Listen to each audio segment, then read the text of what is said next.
ونصلي ونسلم على رسوله الكريم أما بعد قال رسول الله صلى الله عليه وسلم لا يؤمن أحدكم حتى أكون أحب إليه من والده وولده والناس أجمعين۔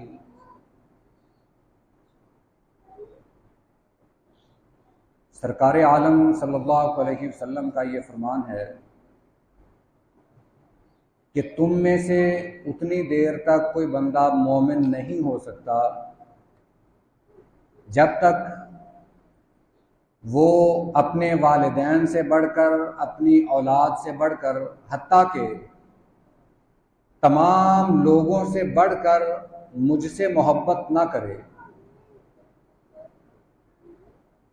اس میں کسی بھی مسلمان کو شک نہیں کہ نبی کریم صلی اللہ علیہ وسلم کی ذات مبارک ہر مسلمان کے لیے قابل احترام ہے، اور آپ کی گستاخی یہ ایک مسلمان تو تصور نہیں کر سکتا۔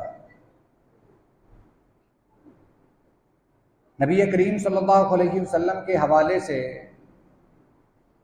ربیع الاول کو ایک خاص اہمیت حاصل ہے۔ آپ کی ولادت با سعادت وہ بھی اسی مہینے میں ہوئی۔ جو زیادہ راج اقوال ملتے ہیں ان کے مطابق ربیع الاول کا ہی وہ مہینہ تھا جب نبی کریم صلی اللہ علیہ وسلم کی دنیا میں تشریف آوری ہوئی، اور دوسرے حوالے سے ربیع الاول کا ہی وہ مہینہ ہے جس میں نبی کریم صلی اللہ علیہ وسلم اس دنیا سے تشریف لے گئے۔ اب یہ دونوں موقع مسلمانوں کے لیے بڑے اہم ہیں۔ اگر کسی مسلمان کو سب سے بڑی خوشی ہو سکتی ہے تو یہ نبی کریم صلی اللہ علیہ وسلم کی آمد کی ہے۔ جب آپ کی اس دنیا پر آمد ہوئی، جسے ہم ولادت با سعادت کہتے ہیں، ایک مسلمان کے لیے سب سے بڑھ کر خوشی کی بات یہ ہے۔ قرآن بھی اسی بات کی نشاندہی کرتا ہے، لَقَدْ مَنَّ اللَّهُ عَلَى الْمُؤْمِنِينَ إِذْ بَعَثَ فِيهِمْ رَسُولًا مِّنْ أَنفُسِهِمْ۔ اللہ تعالیٰ نے مومنوں پر ان میں سے ہی ایک رسول بھیج کر بہت بڑا احسان فرمایا۔ نبی کریم صلی اللہ علیہ وسلم کی ہمارے لیے بعثت یہ اللہ کا بہت بڑا احسان ہے۔ اگر یوں کہہ لیں کہ اس دنیا میں اللہ کا سب سے بڑا احسان ہے تو اس میں بھی مبالغہ نہیں ہے۔ آپ کی اس دنیا میں تشریف آوری، آپ کی ولادت با سعادت یہ مسلمانوں کے لیے ہر خوشی سے بڑھ کر ہے، اور اسی طرح نبی کریم صلی اللہ علیہ وسلم کی وفات وہ بھی ہر مسلمان کے لیے سب سے بڑی غمزدہ ہے۔ ہر مسلمان جو آپ سے محبت کرتا ہے اس کے نزدیک آپ کا وصال، آپ کی وفات یہ بھی دنیا کے تمام غموں سے بڑھ کر ہے۔ اگر اس کا اندازہ کرنا چاہیں تو صحابہ کرام کی سیرت پڑھ لیں۔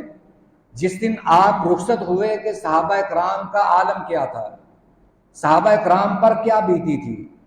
مدینہ کے گلیاں اور بازار رونے کی، آہ و بکا کی گواہی دے رہے تھے۔ صحابہ کرام کو کچھ سجائی نہیں دے رہا تھا کہ کیا کریں، ہمارا ٹھکانہ کون سا ہے، اب ہمیں یہ مدینہ وہ مدینہ نظر نہیں آتا۔ حضرت بلال رضی اللہ تعالیٰ عنہ کے بارے میں تو آتا ہے کہ وہ مدینہ چھوڑ کر کسی اور شہر چلے گئے۔ یہ صحابہ کرام کی کیفیت تھی، اس لیے کہ انہیں نبی کریم صلی اللہ علیہ وسلم سے محبت تھی۔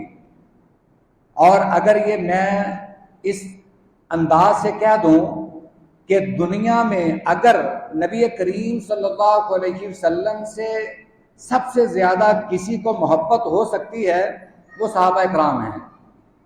صحابہ کرام سے بڑھ کر اور کوئی بندہ اپنی محبت کا اظہار نہیں کر سکتا۔ چاہے جتنا بھی اظہار کر لے مگر صحابہ کرام کی محبت سے نہیں بڑھ سکتا۔ تو ہمیں صحابہ کی زندگیوں سے پتہ چلتا ہے کہ نبی کریم صلی اللہ علیہ وسلم سے محبت کیسے کرنی ہے، اور آپ کے ہر عمل پر سر کیسے جھکانا ہے، آپ کی اطاعت کیسے کرنی ہے، اور آپ کی سنت پر عمل کیسے کرنا ہے۔ یہ ہم صحابہ کرام کی زندگیوں سے سیکھ سکتے ہیں۔ دوسری یہ بات کہ آج کل نبی کریم صلی اللہ علیہ وسلم کی ولادت با سعادت کے حوالے سے مسلمانوں میں کچھ نئی چیزیں پیدا ہوتی جا رہی ہیں جن کا اسلام میں کوئی وجود نہیں۔ سب سے پہلی بات تو یہ کہ نبی کریم صلی اللہ علیہ وسلم جب اس دنیا میں تشریف لائے تو آپ کی ولادت با سعادت کا کوئی حتمی دن ہمیں معلوم نہیں۔ یہ مختلف روایات ملتی ہیں کہ آپ کے اس دنیا میں آنے کی تاریخ کیا ہے۔ بعض 2 ربیع الاول کہتے ہیں، بعض 8 ربیع الاول کہتے ہیں، 9، 11، 12 اور 13 کے اقوال بھی ملتے ہیں۔ اب ان میں حتمی کوئی نہیں ہے کہ آپ کی ولادت با سعادت کا دن یہی ہے۔ ایک قول امام ابن کثیر رحمہ اللہ نے حضرت جابر اور حضرت عبداللہ بن عباس رضی اللہ تعالی عنہما کا نقل کیا ہے کہ آپ کی ولادت 12 ربیع الاول کو ہوئی، مگر ساتھ ہی لکھ دیا فیہ انقطاع، اس کی سند میں انقطاع ہے، یہ سند درست نہیں، یعنی خود ہی انہوں نے وضاحت کر دی کہ یہ حدیث ضعیف ہے۔ بعض اقوال 9 ربیع الاول کے بارے میں بھی ملتے ہیں، اور اس کے بارے میں زیادہ تر جو اہل علم ہے وہ یہ نظریہ رکھتے ہیں کہ آپ کی ولادت با سعادت وہ 9 ربیع الاول کو ہوئی، اور اسی پر اکثر اسلاف اسی قول کے قائل ہیں۔ تو اس کے حوالے سے بعض نے یہ جو ماہر فلکیات ہیں انہوں نے اپنی اپنی کوئی تحقیق بھی پیش کی ہے۔ وہ بیان کرتے ہیں، علامہ شبلی نعمانی رحمہ اللہ، انہوں نے ایک مصر کے حیدان کا ایک قول نقل کیا ہے کہ نبی کریم صلی اللہ علیہ وسلم کی ولادت با سعادت کا دن 9 ربیع الاول بنتا ہے۔ انہوں نے کہا کہ آپ کے صاحبزادے سیدنا ابراہیم رضی اللہ تعالی عنہ کی وفات جب ہوئی تو اس دن سورج کو گرہن لگا تھا، اور یہ سن 10 ہجری کی بات ہے۔ یہ جنوری کا مہینہ تھا اور 7 تاریخ تھی۔ اب اس سے 63 سال پیچھے چلے جائیں، کیونکہ 10 ہجری کے بعد صرف اس کے بعد آپ 3 ماہ زندہ رہے اور اس کے بعد آپ کی وفات ہو گئی۔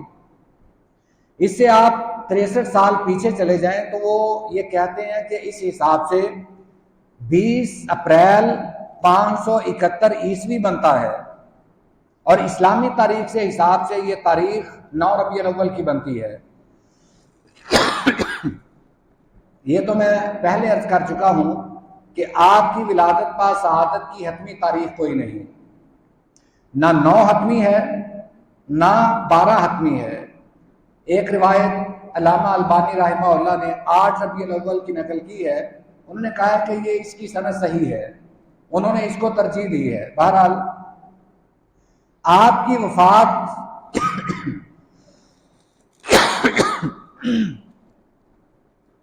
12 ربیع الاول کو ہوئی، اس پہ تمام علماء متفق ہیں۔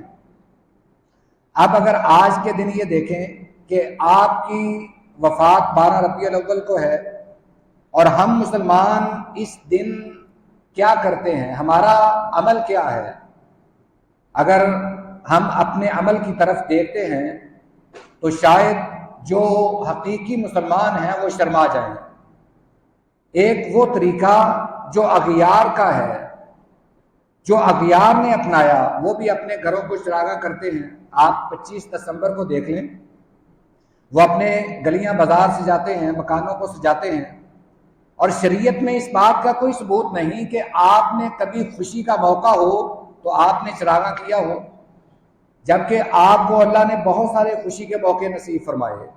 فقہ مکہ بہت بڑا موقع تھا، مگر آپ جب فتح مکہ سے واپس تشریف لائے تو خوشی اس انداز سے منائی کہ آپ نے سب سے پہلے مدینہ میں داخل ہوتے ہوئے نماز ادا کی، مسجد نبوی کو روشن نہیں کیا یا ایسا کوئی عمل نہیں کیا جو خلاف شریعت تھا، کیونکہ آپ تو صاحب شریعت تھے، ایسا عمل کر بھی کیسے سکتے تھے۔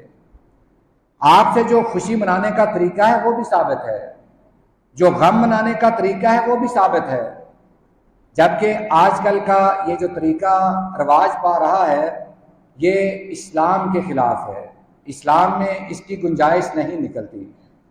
ہمیں اس بات سے بچنا چاہیے اور لوگوں کو بھی اس بات کی دعوت دینی چاہیے کہ اگر ہم نبی کریم صلی اللہ علیہ وسلم کی ولادت با سعادت کی خوشی منانا چاہتے ہیں تو آپ سے پوچھا گیا کہ اللہ کے رسول آپ سوموار کا روزہ کیوں رکھتے ہیں؟ آپ نے فرمایا کہ میں اس دن پیدا ہوا تھا اس لیے روزہ رکھتا ہوں۔ یعنی خوشی منانے کا طریقہ یہ ہے، آپ کوئی نیکی کا کام کر لیں، نماز پڑھ لیں، روزہ رکھ لیں یا کوئی اور کام، یہ آپ کی خوشی منانے کا طریقہ ہے۔ اور دوسری یہ بات کہ نبی کریم صلی اللہ علیہ وسلم نے یہ بھی فرمایا کہ جو طریقہ مجھ سے ثابت نہیں، میرے دین میں ثابت نہیں، اگر وہ انجام دیا جائے تو وہ مردود ہے۔ تو ہمیں ان باتوں کو سمجھنا چاہیے۔ اللہ سے دعا ہے اللہ ہم مسلمانوں کو صحیح راستہ نصیب فرمائے۔ وآخر دعوانا ان الحمد للہ رب العالمین۔